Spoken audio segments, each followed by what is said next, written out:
Today we have a shadowbox fence replacement. This fence was about 25 to 30 years old, and when we got to it, it was held up by stakes and bungee cords.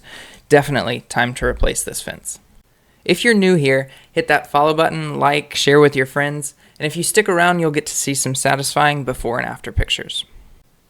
After we removed the old fence, laid out our line, and dug the holes, it was time to set the posts. We set ours 24 to 28 inches deep in about 80 to 100 pounds of concrete. For the corner post, we use a little bit more, upwards of 120, and we set those a little bit deeper. In the near future, we're going to change how we install the posts. Instead of setting them in concrete, we'll be driving steel posts 36 inches into the ground. This will substantially increase the lifespan of the fence, as you have steel posts that aren't going to rot and have a lifetime warranty. An important step when setting posts in concrete is to backfill about 3 inches of each hole with dirt. This not only removes excess dirt, but it prevents what's called frost heave, preventing the post from walking itself out of the ground when the ground freezes. The next step is to frame the fence. We use 2x4s and do 3 rails. Due to the recent rains that we've had, there was a lot of moisture trapped underground. Because of this, we opted to dry set the posts. This allowed us to go ahead and frame the same day without waiting for the concrete to cure.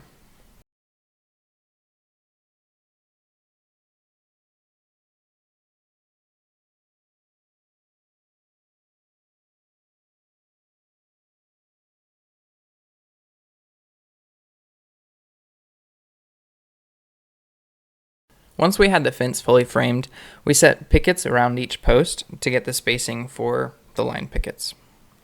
Since each section has a different length, we marked the top frame to know where to put the pickets for even spacing and used a jig to get the height right. On the opposite side, we used another jig to get the heights even and installed the pickets evenly between the spaces. Once all the picketing is done, the last step is to build the gates. This is the only moving part of the fence, and so it's crucial to build a sturdy gate.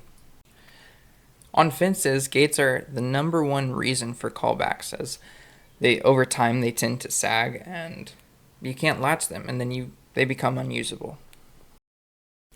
In our 10 years of experience, we've found that the best way to build a gate is to use a Z-brace and to build it as light as possible. Another key to building these gates and making sure that they last as long as possible is to choose quality lumber that's not warped and is free of large and medium knots.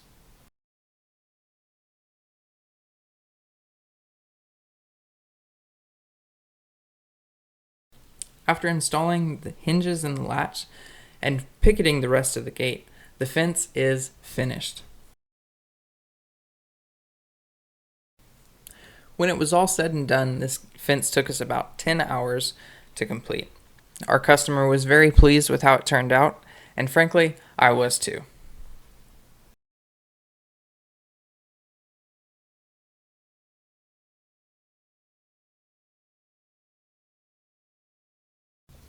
Thank y'all so much for sticking around to the end. I hope y'all enjoyed it, and as promised, here's those satisfying before and after pictures.